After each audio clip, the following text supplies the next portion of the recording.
It's a great, great morning, the first day in heaven, when you stroll down the golden avenue.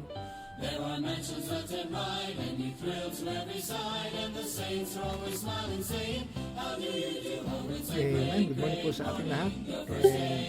Happy Wednesday morning. Ito po yung lingkod, Preacher Jong. And I'm from CBBC Singapore Outreach. Ito po yung ministry ng CBBC San Pedro Laguna under the leadership of our pastor, Dr. Ed Lorena. And welcome back po sa ating morning live stream. Okay, so tayo po ay sagot na manalangin.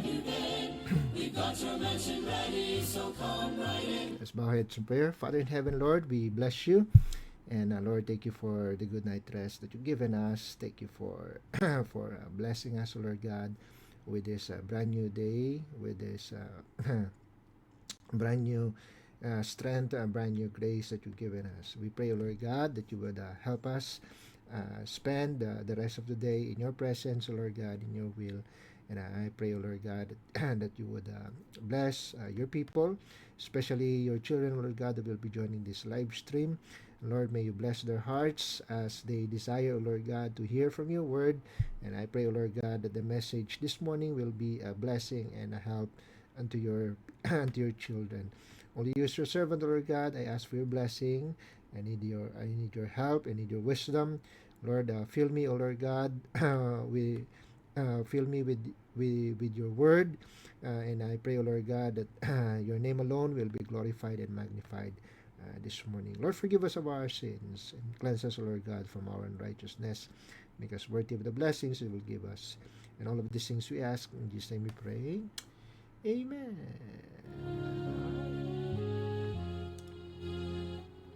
Okay, let's open our Bibles please in the book of Proverbs. Proverbs po tayo.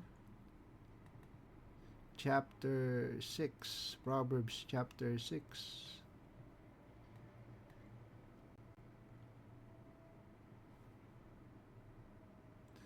Okay, Proverbs chapter 6 in verse 23.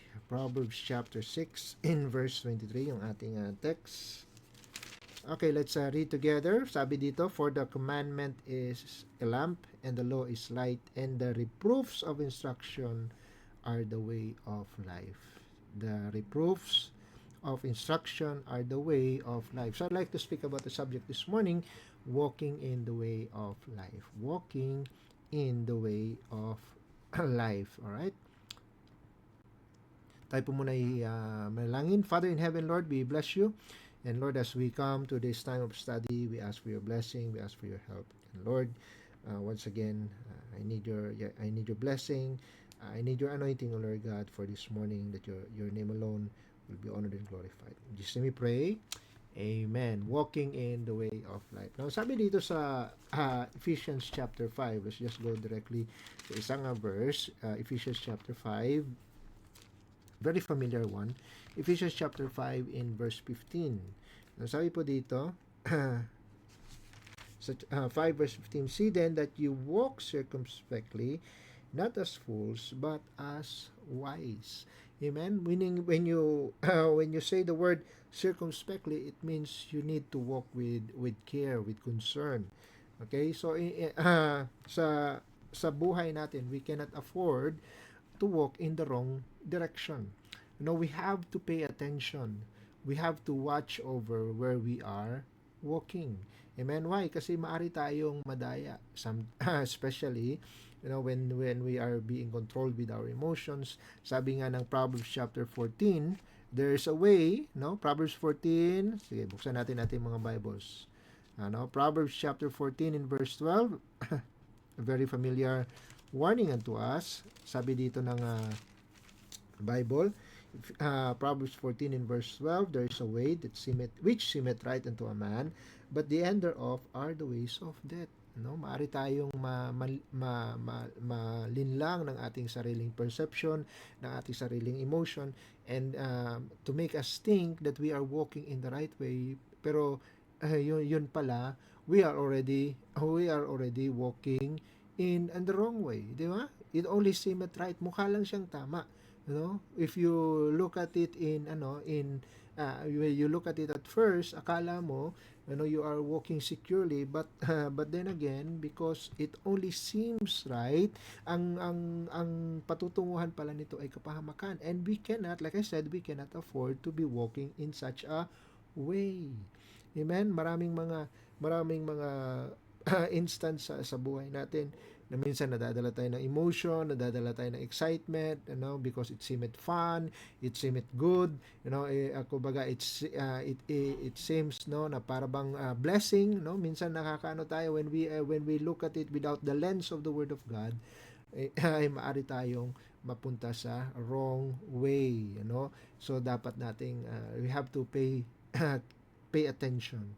We have to walk circumspectly, not as fools, but as wise. We need to walk right before God. Sabi ng Proverbs 21 in verse 2, every way of man is right in his own eyes, but the Lord pondereth the heart. See? Merong mga daan na na lalo na kapag we look at it selfishly, maaring tama, but then it's the Lord that pondereth the hearts. Amen? Titingnan ng Diyos yung puso natin. Amen? He will he will look at our heart. Amen? And he will be the one to judge our motives, our intentions. Amen? Kaya nga ang prayer ni David, search me, O God. Proverbs 139 verse 23, search me, O God, and know my heart. Try me and know my thoughts, and see if there be any wicked way in me, and lead me in the way everlasting. Amen? So dapat nandun yung consideration natin. I-consider natin lagi na we have to consider that God is looking at our hearts. Amen? Whenever we make a decision, whenever we plan things, we have to look, we have to check our hearts as we go along. Amen. That's the only wise way to go as we walk in the way of life. Amen. So I have three things na kailangan nating we carry with us, amen, as we walk in the way of life. Sabi nga ng verse natin, reproof of instruction are the way of life. Amen. That's number one, reproof. Kailangan natin ng reproof sa buhay natin. Amen? Sabi ng Proverbs chapter 10 in verse 17. Proverbs chapter 10 in verse 17. Sabi yan, he is in the way of life that keepeth instruction. Amen? But he that refuseth reproof erreth. Amen? We cannot afford to live in a life of error. Amen? We cannot we cannot afford na mamuhay tayo ng mali. Amen? We cannot afford na instead na mamuhay tayo ng tama, because of our own conceit, because of our own selfishness. Ang akala natin it seemed right, yun pala we are already walking in the wrong way. Amen? In a way of destruction na pala. And so that's why there's reproof of instruction. Amen? Para itama yung ating daan. That's why we need to accept correction. Amen? Yun yung ibig sabihin ng reproof, correction. Amen? And in terms of correction, dapat hindi natin yan inire-refuse. Rather, we accept it. So how to accept it? Una, we have to be humble. Amen? To be humble means, sabi nga ni pastor, you recognize authority. Amen. Look at 1 Peter chapter 5. 1 Peter chapter 5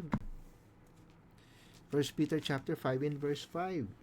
Sabi diyan, 1 Peter chapter 5 in verse 5. Likewise, ye younger, submit yourselves unto the elder. Yea, all of you be subject one to another, and be clothed with humility. For God resisteth the proud, and giveth grace to the humble.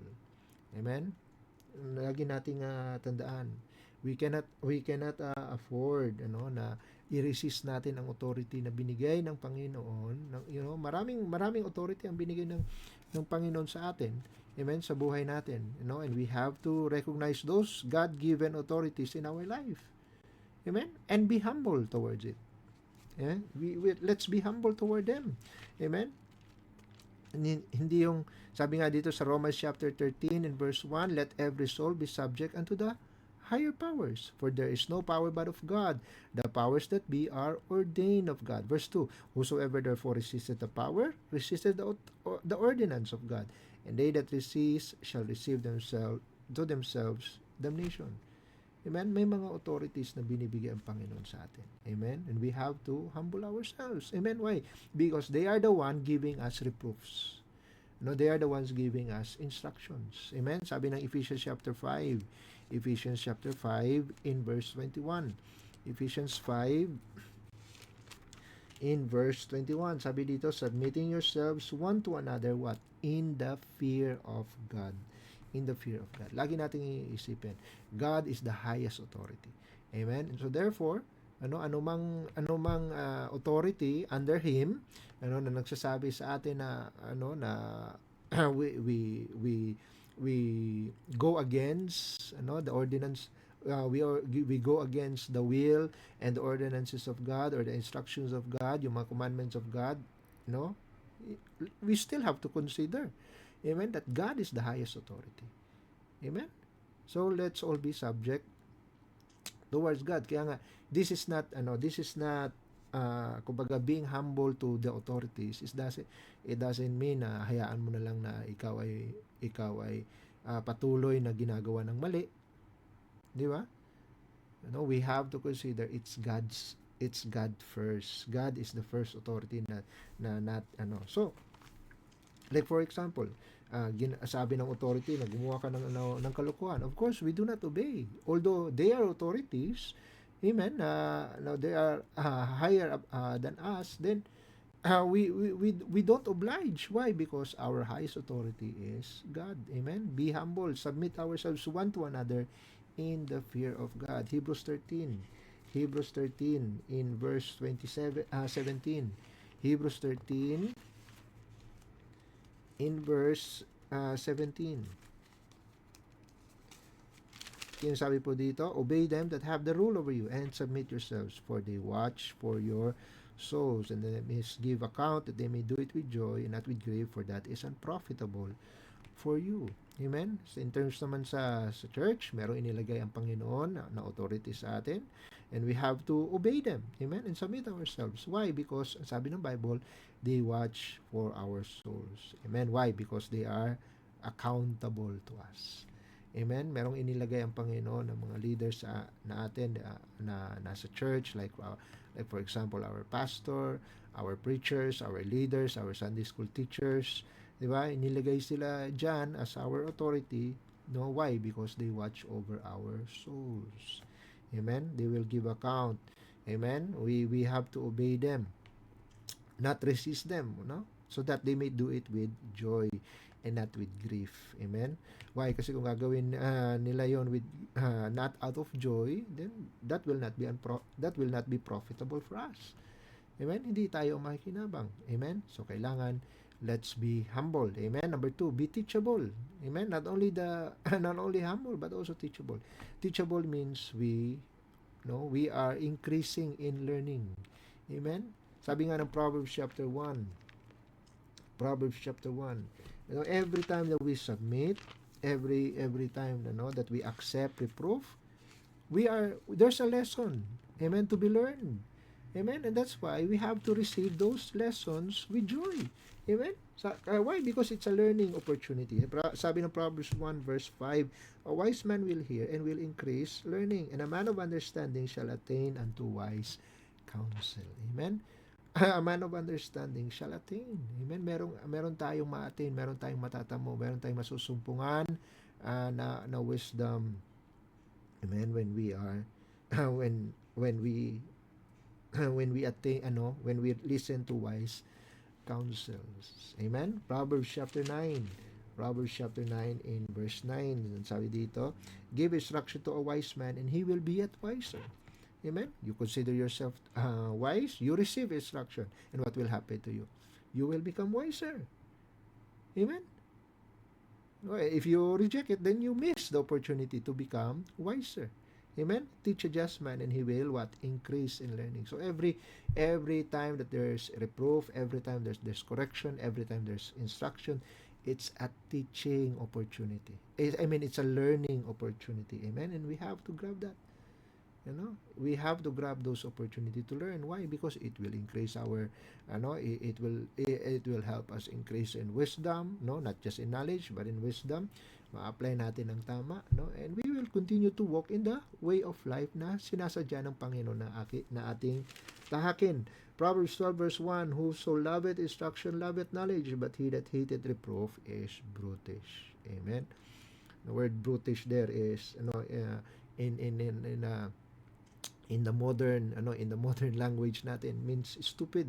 Amen. Pag kapag we hate reproof, we hate instruction, we hate correction. Amen. We are opening up ourselves to stupidity. Amen. And so that's why we accept reproof. Amen. We receive correction. So be humble, be teachable, and then be stable. Amen. Be stable. Sabi nga ng Ecclesiastes chapter 10 in verse 4. Sabi po dito sa Ecclesiastes chapter 10 in verse 4, if the spirit of a ruler rise up against thee, leave not thy place, for yielding pacifieth great offenses. Huwag tayong mag-walk out. Amen. Kapag tayo ay binibigyan ng correction, binibigyan ng reproof, 'di ba? Leave not thy place. Stay, no, which is guys, manarinig ako, stability means stay ability. Amen. You have the ability to stay. Amen. So when a spirit of a ruler rise up against thee, ibig sabihin kapag merong authority, no, na halimbawa tayo pinagalitan, like our parents, like our boss, then you stay in your place. Don't leave your post. Amen.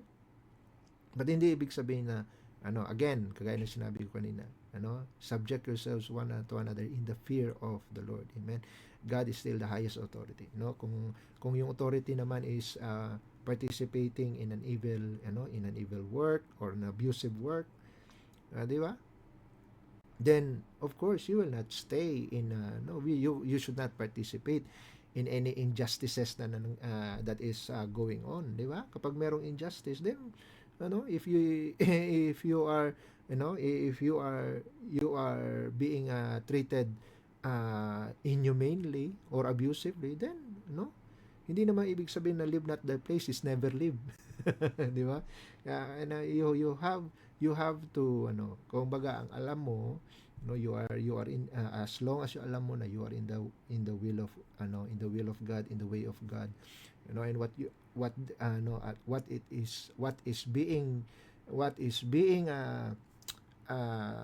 kumbaga imposed into you is reproof, correction, and instruction, then stay. Amen. If it's the word of God, then stay.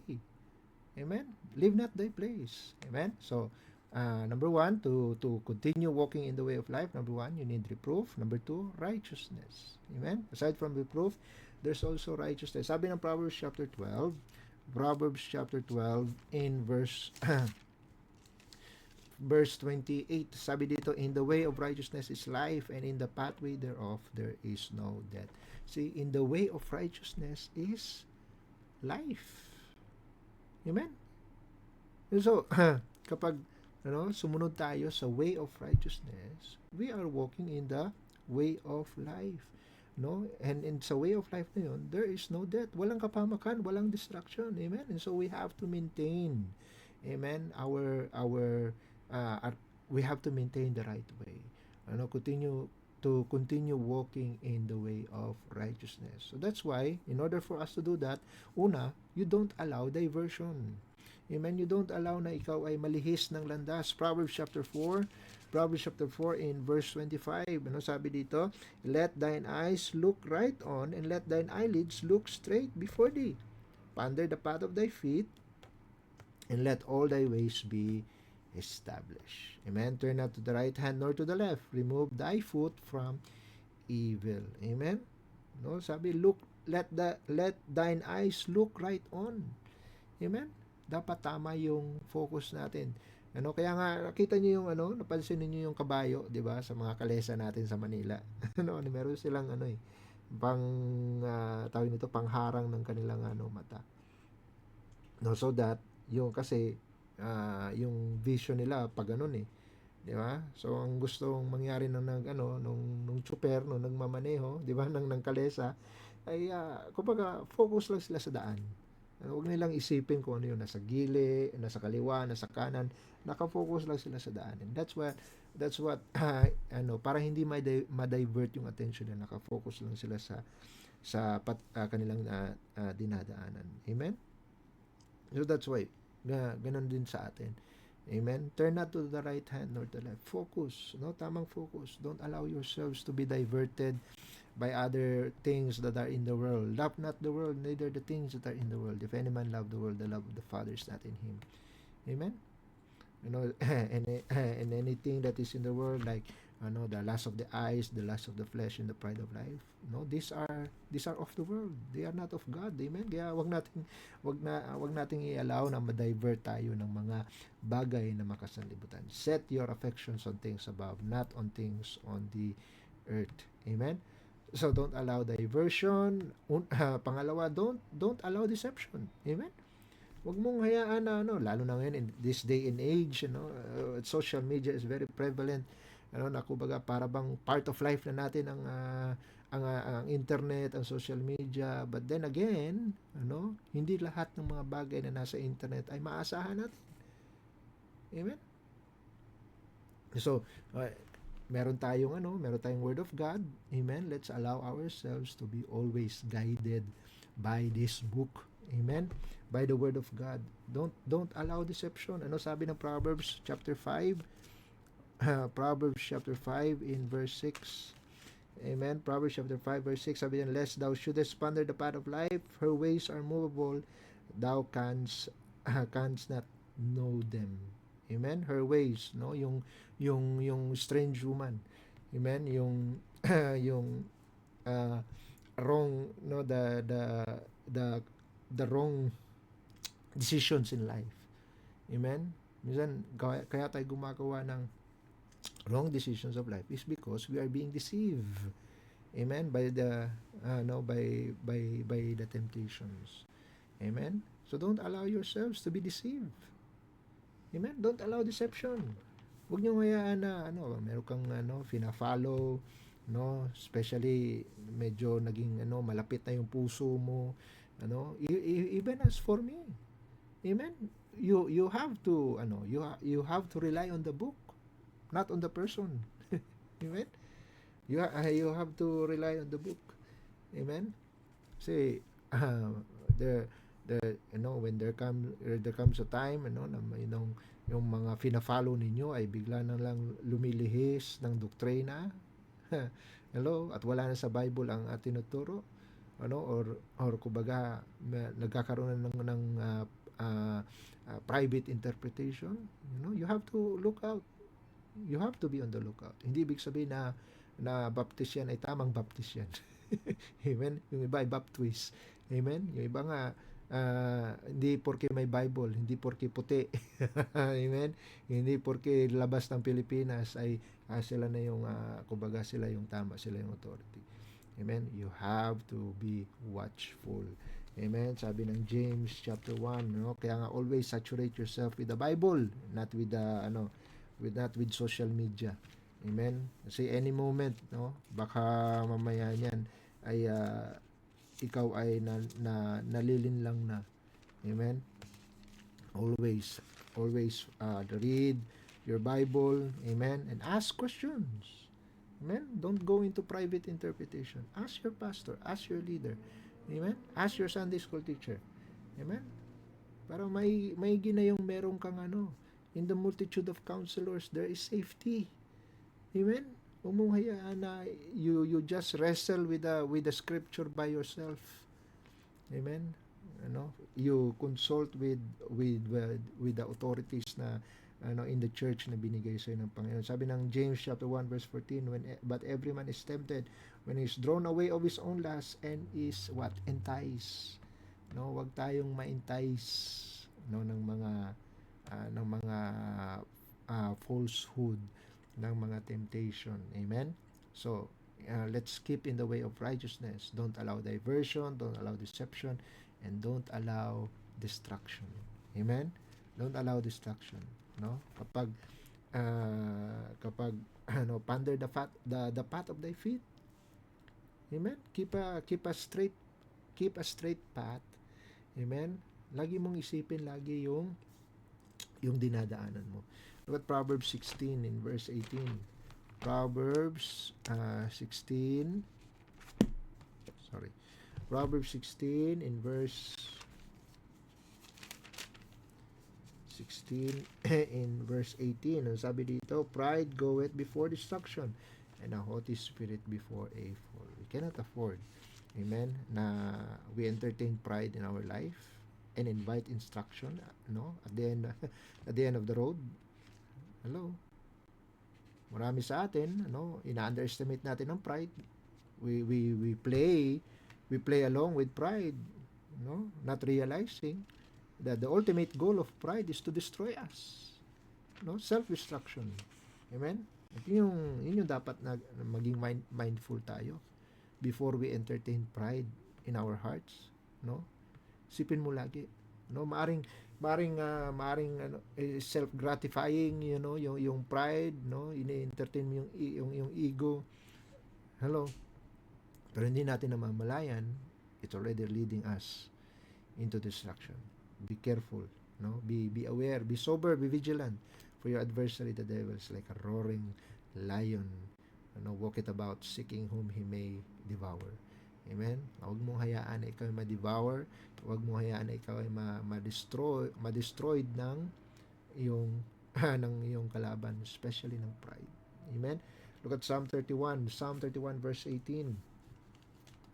Psalm 31 in verse 18, before I go to the last point, your favorite point. Sabi dito ng Psalm 31 verse 18, let lying lips be put 31 verse 18, let the lying lips be put to silence which speak grievous things proudly and contemptuously against the righteous. Kapag binabanatan na yung mga righteous, sinasabihan na ng masama, lying lips be put to silence. Amen. Don't allow distraction. Shut it off. Unfollow, unsubscribe. Amen. May mga nagtuturo ng laban sa doktrina na alam natin na nasa Bible. Tapos gagawa nila ng maling interpretation. Shut it off. Don't listen. Put it to silence. Amen. Don't allow a distraction in your life. Amen. It's to keep you in the way of life. Amen. So number 1, to keep us walking in the way of life, we need reproof, we need righteousness, and number 3, the last, we need to have recognition. Amen. We have to recognize. Amen. Meaning yung perception, pananaw natin sa buhay. Look at Proverbs 15. Proverbs 15 in verse 24. Proverbs 15 in verse 24. This is my last point. Sabi ng 15 verse 24, the way of life is above to the wise, that he may depart from the hell from hell beneath. Diba? The way of life is above. Amen? Is above para sa mga wise. Amen?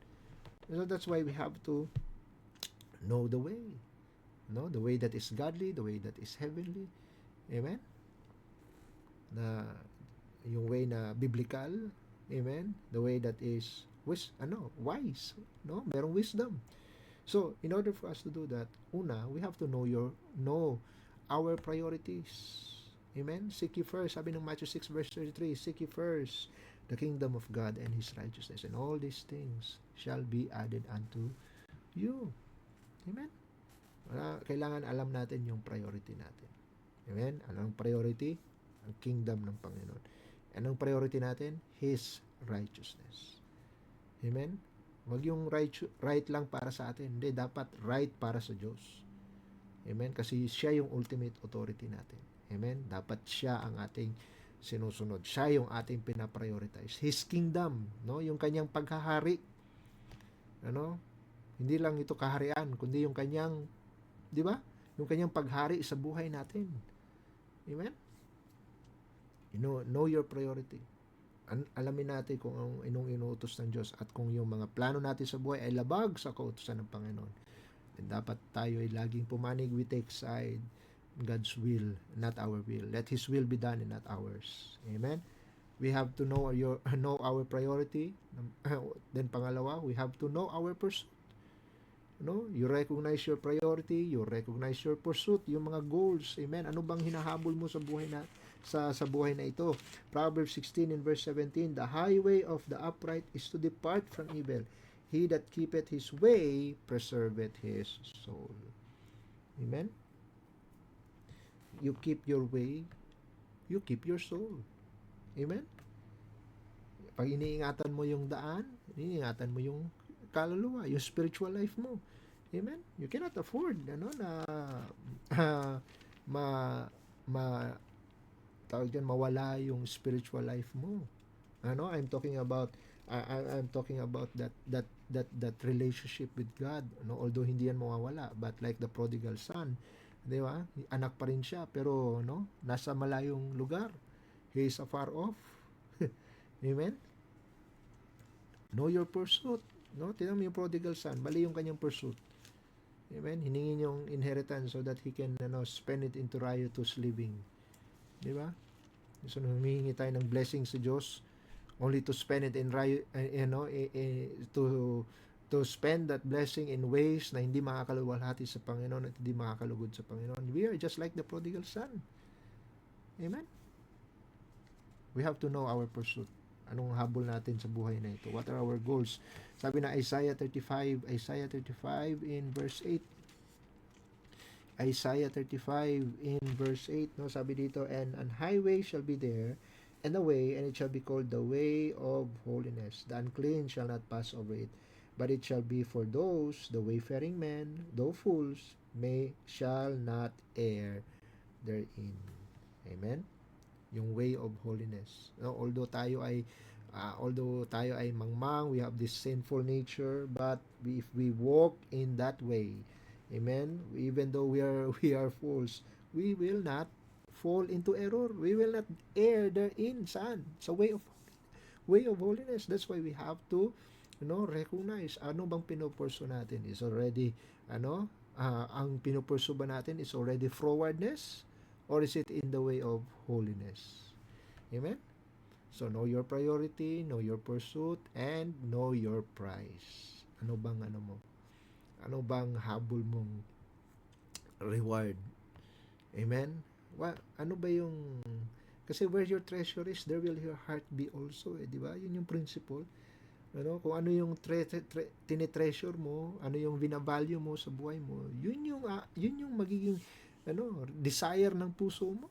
And so that's why you should know your price. Amen? Sabi ng Jude, kahit anong chapter.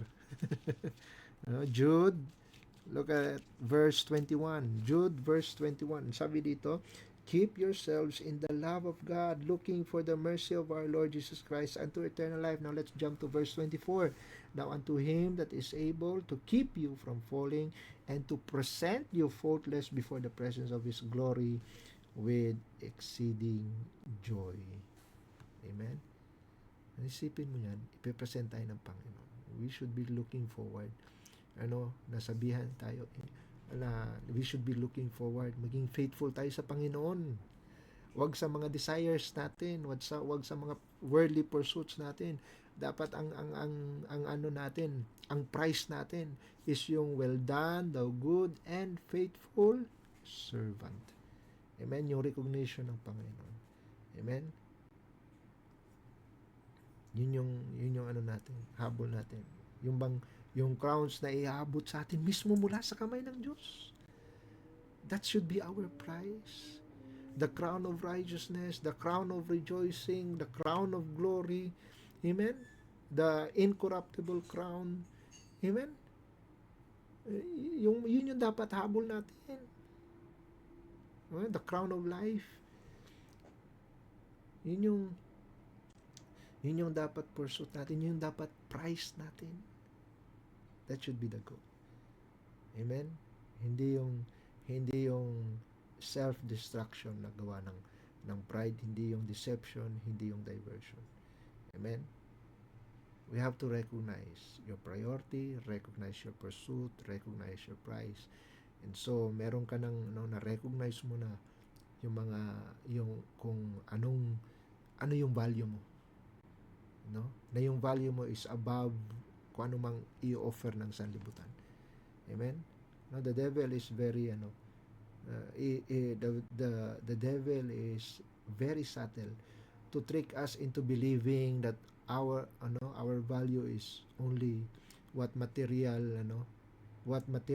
things can dictate. Hindi po, mga kapatid. Ang value natin is above that. Ang value mo is you are a good and faithful servant. Amen. Worthy of His recognition, worthy of the rewards. Amen. Na iaabot sa iyo ng Panginoon. So, you continue. Let's continue to walk in the way of life by having reproof, righteousness, and recognition. Prime example si Enoch. He walked with God. Diba? Sabi ng Genesis chapter 5, and I'm done. Genesis chapter 5. Let's just go to the life example of Enoch. Amen. Genesis 5 in verse 21. Sabi dito, and Enoch lived 65 years and begat Methuselah, and Enoch walked with God after he begat Methuselah 300 years and begat sons and daughters, and all the days of Enoch were 365 years, and Enoch walked with God, and he was not, for God took him. See? Enoch walked with God until the end of his life. Amen. What a great recognition. Amen. For us to continue walking with God. So just keep on walking with God. Na kumbaga, hayaan mo na yung presensya ng Panginoon, the Lord's presence is with you. The Lord is providing for you along the way. And then along the way, the Lord is also perfecting you as you walk in the way of life. Amen? Tayo manalangin. Father in heaven, Lord, we bless you. We thank you, O God, for your word. We thank you for the message this morning. Thank you, O God, for reminding us that there is a way of life that we need to walk in your presence, O Lord God, walking in your direction, in your guidance. Thank you for your word that keeps us walking in the way of life. Help us, O Lord God, always to accept correction. Help us to walk in the way of righteousness. Help us, O Lord God, to recognize recognize always the way.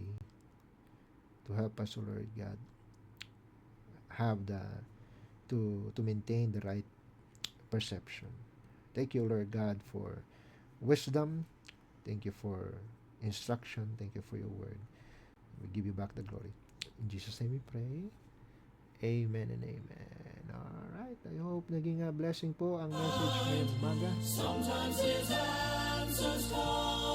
Okay, so now batiin natin ang ating mga kasama. We have Sister MJ, good morning po yun. Sister Julie, good morning. Sister Jonalie, good morning. Sister Dinah, amen. And also kay Ma'am Casey, good morning. Sister Joffin, good morning. Also kay Nanay Rose, Nanay Rose Acosta, good morning po. Thank you for joining. Also kay Sister Christine, good morning sa iyo. And also kay Sister LV, good morning. Ma'am Jessie Apaya, hello ma'am. Good morning. Nakita kami ng iyong kapatid dun sa Taiwan. Good morning po. And also kay Ma'am Maristel Basilia, good morning. Ma'am Gina Lee Neveras, good morning po sa inyo. Amen. Sister Cathy Lundag, good morning. Amen. Alright, so dyan po nagtatapos ang ating morning devotion, and I hope nakasumpong po tayo ng blessing ngayong umaga. Alright, tayo po ay magwakas po sa panalangin. Father in heaven, Lord, Thank you for blessing us with your word. And Lord, we pray as you help us, as you've given us a fresh start this morning. Lord, we pray that you would bless the rest of the day. Bless our work. Bless our our assignments, the things that we need to do for the day. Lord, give us guidance, give us the victory. And Lord, we pray for even for tonight's prayer meeting. May you once again meet with us.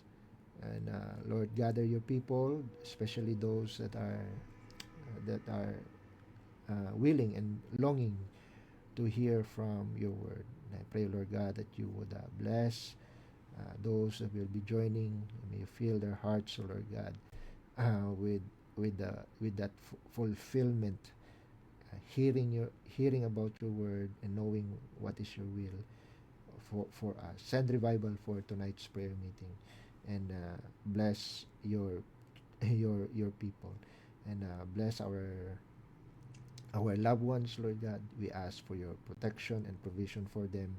We pray for our loved ones that are not well. I pray that you would provide healing unto them. Give wisdom for those who are in need. and I pray, O Lord God, also for for our pastor, that you would guide him and lead him always, O Lord God. Give him good health and bless his leadership, O Lord God, for the church in San Pedro with the mission, with their missions and outreaches. I pray, O Lord God, that for your continual blessing on the outreach. Lord, bless this program, this live stream devotion. May you continue to use it for your honor and for your glory. Lord, I pray, Lord, for your blessing, and we give you back all the glory. In Jesus' name we pray.